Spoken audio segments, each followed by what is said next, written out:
BJP के लोगों की इच्छा थी कि उनको आप अपने साथ करके अपने शेयर का उनको दे दीजिए टिकट, तो दे दिए थे। लेकिन वो जो थे जीतन मांझी, तो आपको मालूम नहीं जी, हम रिजाइन कर दिए थे।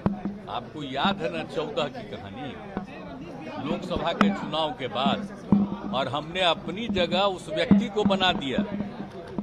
अब वो अभी क्या बोलते रहते हैं उनको नहीं पता है। पार्टी का कोई नहीं चाह रहा था कि आप छोड़िए, तो हम छोड़ के उस आदमी को और कोई दूसरा नहीं नाम दिया था। हमने इसलिए सोचा कि हम हटेंगे तो हम एक शेड्यूल कास्ट को बनाएंगे, तो ये हम कर दिए थे। और उसका तो उनका ठीक रूप नहीं था, तो 2 ही महीना के बाद पार्टी का लोग, तो हम शुरू में नहीं माने, बाद में हम स्वीकार कर लिए कि कई लोगों को हटा दिया, तो फिर हम लोग आ गए इधर। अब बाद में फिर जब ये आए तो कहे कि रहेंगे, तो हमने कहा कि भाई इतना ज्यादा आप लोगों का काम किया, तो अभी मीटिंग होने वाली है हम लोगों की, आप जानते हैं ना, विरोधी दलों की। यहाँ पर वो जब थे तो वो भी चाहते थे कि वो मीटिंगवा में हम रहें। तो एक बात सबको मालूम था कि जहां कहीं भी वो बीजेपी के लोगों से मिल रहे थे, आप मिल करके फिर हमारे यहां भी आकर के कहते थे ये हुआ, तो हम तो जान ही रहे थे सब बात। तो हमने एक बार कह दिया, और जब मेरे पास मिलने आए तब भी हमने कह दिया कि या तो आपको इतना ज्यादा हमने बनाया, कोई दूसरा नहीं बनाया, या तो अपनी पार्टी को मर्ज करिए, और नहीं तो अलग होना है तो अलग हो जाइए।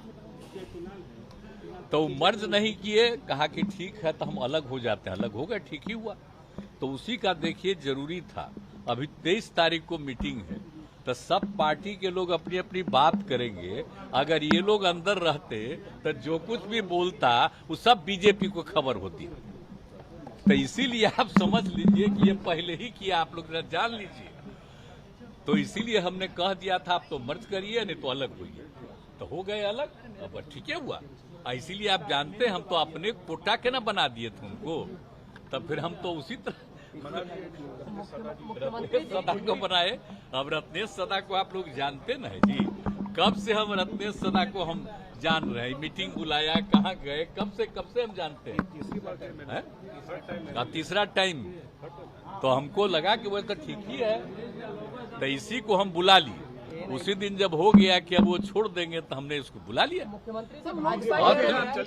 तो उसी दिन हमने कह दिया और सब लोगों से बातचीत कर ली, और सबसे बात करके इनको कर दिया। और फिर तुरंत गवर्नर साहब से बात किया, उनके इस्तीफा का भिजवा दिया।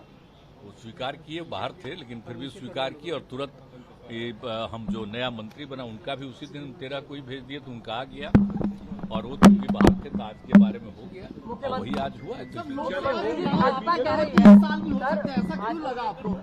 अरे आपको देखिए, आप समझ लीजिए, तो केंद्र सरकार को अधिकार न है जी, चुनाव तो पहले करा ही सकता है।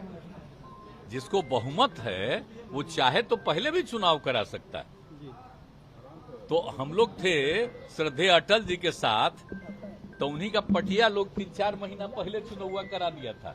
हालांकि अटल जी नहीं चाहते थे, लेकिन फिर भी कर लिया था, हो गया, वो अलग बात है। तो ये तो कभी भी कोई कर सकता है। अगर मान लीजिए अपोजिशन की यूनिटी के लिए शुरुआत किया गया है, तो हो सकता है उन लोगों को लगे कि लोग मिल करके आगे बहुत मूवमेंट करेगा तो ज्यादा नुकसान होगा, तब पहले भी कर सकता है। हम तो ऐसे ही कह रहे हैं, हम थोड़ी कह रहे हैं कि वो पहले कर देगा। मैंने इसकी संभावना हमेशा रहती है, इसलिए पूरा का पूरा हमने सारे पार्टियों को अलर्ट किया कि आप समझ लीजिए, इसलिए मिलकर के लड़िएगा, तभी जाके